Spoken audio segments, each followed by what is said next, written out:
like, Beanox knew that, like, there was a growing community for this game, so, like, whenever, like, people started being like, hey, wouldn't it be cool if this happened in the game? They're like, yeah, that would be cool. Start working on You it. know what? You're right. But yeah. And they were like, I mean, who the fuck's gonna stop us? Activision! Fuck! Please be advised, the following presentation is not intended for minors. We must learn. Let me show you a track that I'm going to be saving for last. Because it is way too fucking difficult. God, these tracks look amazing. Like, holy shit. Yeah, I could run some D&D on those tracks. So, like, overall, this track's pretty open. Like, how could this be difficult? Right? Uh-huh. Yeah, I can tell. Yeah, some of you may be able to see it on the little mini map, but it's this turn up here. Oh fuck! I took it way too early. So if you, yeah, that M-shaped turn right there is some bullshit. Oh no! Like a lot of people I know, no, it's not skippable. A lot of the people I used to race with can do that turn flawlessly. I cannot. I have been, like, trying for years to learn how to do it. I still can't. I hate that squiggly part of the map. Yeah, like, nah, bruh. Like, that would be that would be the part of the map where, like, I just have to slow down and I just take the -5 seconds. Yeah. Most people do. And, like, the thing is, this is a track from the base game, from, like, the PS1. Do you actually get better at turns when you jump? Do you have more control? You have way more control when you're, like, midair. Boring ass stage with, like, just a rage-inducing part. No. Nah. Koala Carnival or Twilight Tour would be good to try out. Honestly, yeah, they are pretty simple tracks. Let's try Koala Carnival. Alright, Bruno, what character now? I don't like the way that one dinosaur is staring right into my fucking soul, like, holy shit. Baby T. Is he from Crash, or is that... He is from Crash, yes. He is a... Okay, so Crash, in some levels, also, can, like... please get a better cart, holy shit. No. So, Crash, in some levels, he's able to, like, ride other animals through a level. Baby T was the only one of those animals that wasn't actually in the base game. So he was like the face of the prehistoric Grand Prix, and like he is so much better than the other characters that showed up in that Grand Prix. Oh god, Baby Crash and Baby Coco are goddamn abominations. Okay, I start to understand what Star was saying when it said I'm starting to get overstimulated. Like, holy shit. Yeah. Your card, it was just like going only on the back wheels. Oh yeah, for a second, when you're boosting, you're going so fast that like only the back wheels actually touch the ground. Oh lordy lord. ADD is flaring up hard! I'm still sad an Embryo here didn't get the brain to reprise his voice. Like the brain from Thinking the Brain? Yeah. Embryo's okay, so some characters had like voice actor changes over the years. Like a lot of them from the Sierra era, when, you know, Sierra actually owned Crash for a while. Some of them were kind of hit and miss, but like the ones that were good were really good. Like Engine was voiced by Nolan North, and he went fucking hard with Engine. Like he was just went sicko mode. He was unhinged. It's like, no, my throat, I need that to swallow. Like stupid shit like that. But that's how I know it's a good job. Yeah. But yeah, Embryo was actually voiced by Maurice LaMarche, the voice of Brain from Pinky and the Brain. How many Crash games are there? Like other than the kart ones? There is a lot. So we got like the original trilogy, Crash Bash, Wrath of Cortex. What was after Wrath of Cortex? I think that was when yeah, Sierra started picking it up. So there was, yeah, the three kart racing games. So CTR, Crash Nitro Kart, Crash Tag Team Racing, Then the quote-unquote reboot, which is Crash of the Titans and Mind Over Mutant. Crash of the Titans. God damn it. Yeah. Then, yeah, the franchise went dormant for a while. Then it got, the remakes, and then Crash 4 happened. Well, this came out, and then Crash 4 came out. Then that weird MOBA as well that I keep forgetting existed. Who asked for it? Was it you? Did you ask for it? No.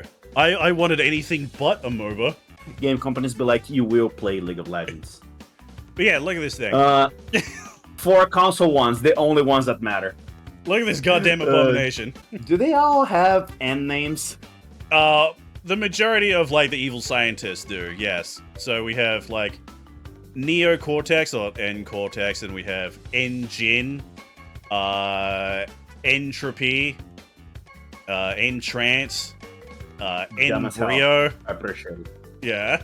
Alright, so I want to show off this character specifically, just because he has, like, a very interesting history. So this is Hasty. Hasty the Moose? Yeah, this is Hasty. He is an OC. He is straight up an OC in this game. So he showed up in, he showed up in the Christmas Grand Prix, which all the characters for that Grand Prix were, like, the never-ever picks. Like, so we got... That's one way to put it.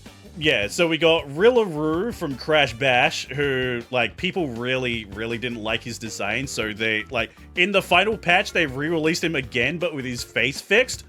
It's just hilarious. So, yeah, that was, like, he is such a nothing character. He only shows up once in the entire franchise, and that's in Crash Bash.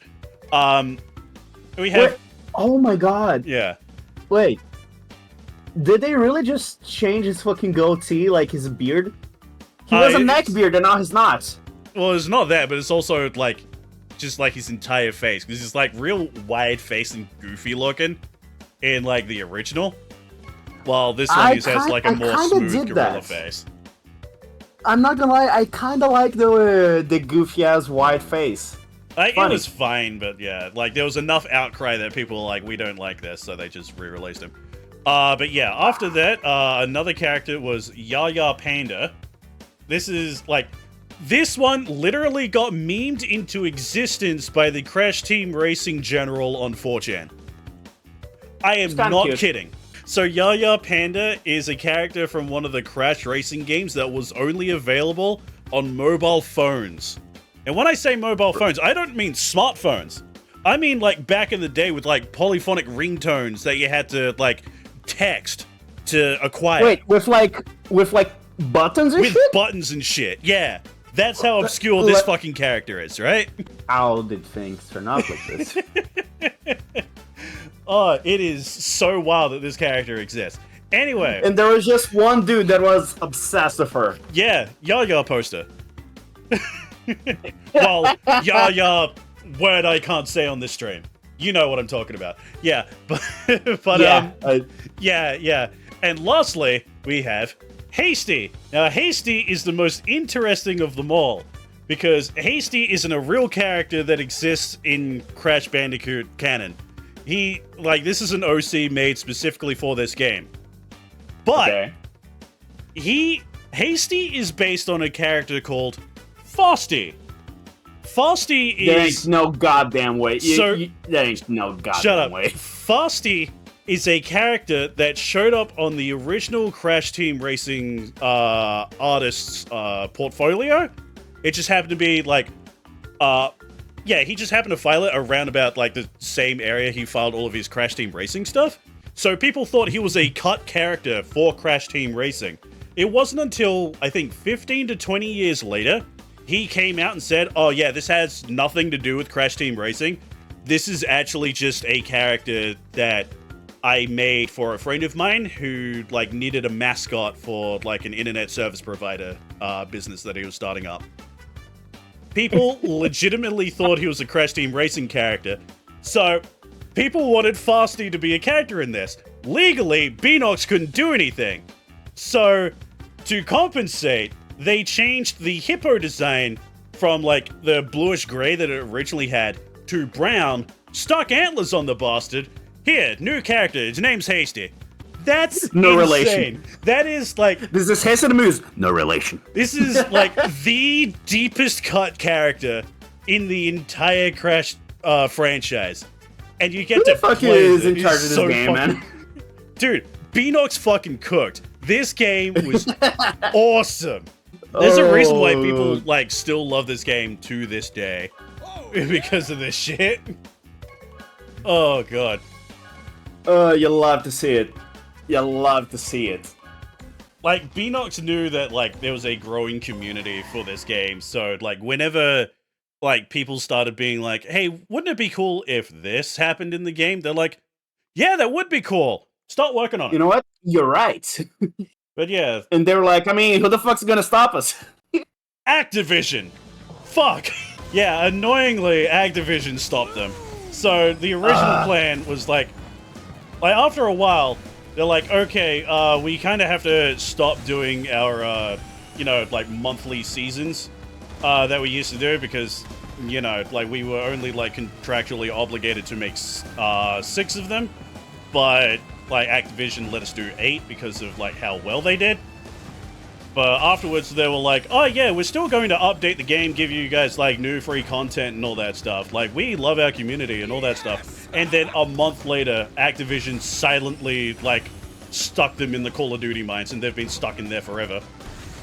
Yeah, Activision's like, unfortunately for you, history will not see it that way. Yeah, that. Oh man. and they're just still stuck in the mines to this day. To this day, they are still stuck making Call of Duty content. Is it good? I don't know. That's the thing. Like when you get absorbed into the Call of Duty mines, everything just becomes a soup. You can't tell who made what. Man. Yeah, like it really sucks because, like, yeah, like their last post on like all of their social media stuff was like, yeah, just because Grand Prix are ending doesn't mean we're not going to be making more stuff. Here's like 5 extra characters. And like a cool new like collection minigame that you can do to unlock one of them, and they just disappeared. They just walked off into the sunset like all Giga Chat like, oh no, they were too good. It's so depressing.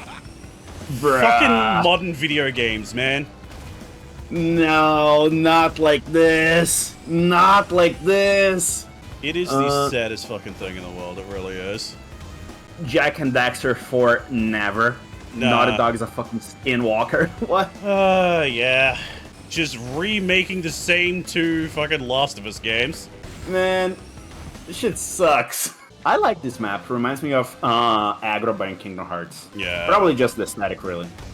Just because it's Egyptian. But yeah, this is the first post-launch track that actually came out. This came out with the first season. And at the time, a lot of people really didn't like it. Why? Because I like how this Sphinx has like the villain face. Yeah. It's dumb as hell. Love okay, it. so people don't really like it because it is relatively long in comparison to like a lot of tracks this game has. And there are only... Do not like long races? Okay, no, it's not that. It's a combination of that and the fact that this track only has what is called... this track only has 2 what is called USF pads. USF stands for Ultra Sacred Fire. The fucking advanced tech this game has. It was all named by like 15-year-olds back in the 90s. Okay. I mean, you know what? I won't judge. Like, Yeah. I enjoy the cheesy names. Okay, so what they do specifically, they are the fastest boost pads the game has. Like, you notice how, like, my fire at the back of my cart turns blue sometimes? Yeah? Yeah, that is affected by those pads specifically. So when you have blue fire or ultra sacred fire, as it's called, you're going the absolute top speed that you can get. So since there's only 2 of those in the entire track, if you screw up and lose it, you've already lost the race. Because they are so fucking far between each other. And I'm assuming it's just hard to hit them? Oh, okay. What is going on here? I'm stuck. Okay. That was weird. They're not hard to hit. It's just the fact that, like, you know, this is a kart racer, so, like, a million different things could go wrong. You could, like, take a wrong turn, someone could bump into you, smack you into a wall, you know, items exist. Are the items completely unbalanced in this game? Oh, yeah, 100%. What is your opinion, though? 100%. I mean, I guess that is half the fun, really. Yeah. Like, it's nowhere near as bad as Mario Kart can be, but it does have some items that are straight up, like, just crash versions of Mario Kart items. Like, so long as there is a blue shell equivalent, everything is at peace. There is a blue shell equivalent. It's actually worse. It's actually worse. Okay, so it works just like the blue shell, except it is faster and can hit people on the way. I think that started to happen in the newest games of Mario Kart 2. I believe the original incarnation, sorry, of the blue shell actually did that because it was fucking massive. But then Nintendo's like, okay, this is a bit too much. We need to tone that down. So then it like started flying. I mean, I know that it was flying in Mario Kart DS, but I have seen just go across the actual like floor on Mario Kart 8. I don't think I gaslit myself to thinking that. I may have, but I don't think so. Yeah, I believe it was Double Dash. It was brought in. Which had its one racing game, and then they had it fucking refined to a science, so we'll never see it again. String, have you streamed it before? What? Like, a Naughty Dog racing game? I'm sorry, I wasn't paying attention. Wait, hold up. I'm also not paying attention. Naughty Dog's a fucking skinwalker. Had its one racing game they had. It was fucking refined to. Oh yeah, that was the original Crash Team Racing. Yeah, I have streamed both the original Crash Team Racing and this one. But like that's why there was like such a huge hype around this game when it was first announced, because like even back then there was a massive community of people that just adored Crash Team Racing. Like Mario Kart was essentially like it was like the gateway drug for for kart racers. Yeah, for kart racing, because like it's really easy to pick up, and like pretty much anyone can get into it. Crash Team Racing is like the harder stuff, so it has like a much higher skill ceiling. So people that are super into kart races, they get super into it. Speaking of original Crash Team Racing, did you play that online Crash Team Racing people were talking about recently? The PC port that someone has like nearly completed. Not yet. I've been meaning to for a while. Also, Lover's is asking if you played Jack X. Oh, Jack X. No, I have not played Jack X. No. I am not familiar with that. So Jack and Daxter actually had its own kart racer. Will you be upset if I say that I am not super familiar with Jack and Daxter either? Nah. To be honest, I never owned the original Jack and Daxter. I played it like once at a friend's place. I'm like, oh yeah, this is really cool. And then never again. Like, I wanted to get Jack and Daxter myself, but like I couldn't because I was just poor as fuck. But like by the time like I was actually able to like start buying my own games and shit, like I was still poor, so I could only get like one every like couple of months. And yeah, by that time Jack 2 was out. So I got Jack 2. Jack 2 is completely different to Jack and Daxter. Honestly, I could swear about to say Jack 2 is not a good game.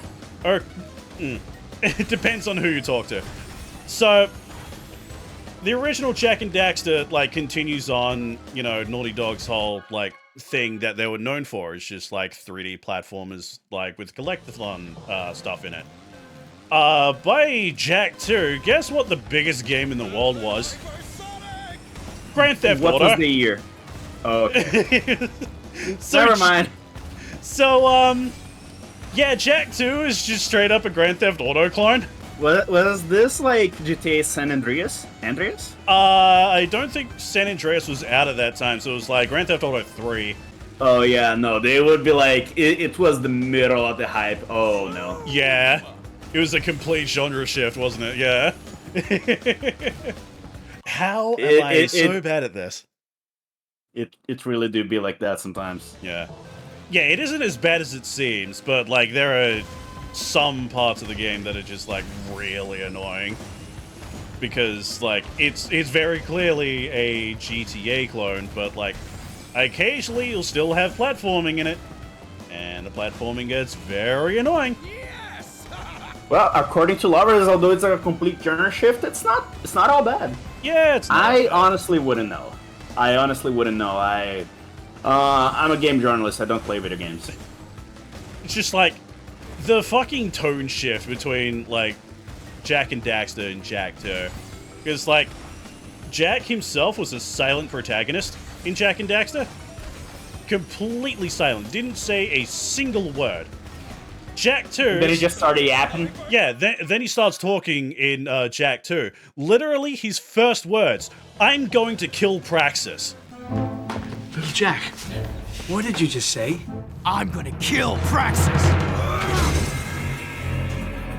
His first word? What? I mean, but said in like, I'm going to kill that dude. As I'm in, like, gonna oh kill my God. Praxis! Because, like, yeah, at but that like time, angrily or in the same way that Angrily. you think I'm going to kill Bruno because I'm late. No, like, actually, angrily. Because, like, Oh. at the... Okay, so, the start of Jak 2, the characters go through a portal, which is actually a fucking time machine, gets sent into the future, or was it the past? I can't remember, it's one of them. And immediately get kidnapped and tortured. So yeah, like, Dax is on the run, eventually finds where Jak is hiding, breaks him out, and yeah, literally the first thing he says, I'm going to kill Praxis. I get it, but were the devs okay? The devs were very It's like, clearly not look. okay. Look, I understand that there was this whole big thing in the early 2000s and like 90s of like, hey, everything needs to be cooler and darker and edgier. Dude, Jak was captured and tortured for 3 years, experimented on, and then the moment he breaks out his first revenge, yeah, no, like, we get that. I'm just saying, it's kind of... Yeah, kinda it was a big Kratos and Zeus departure. levels of hate, yeah.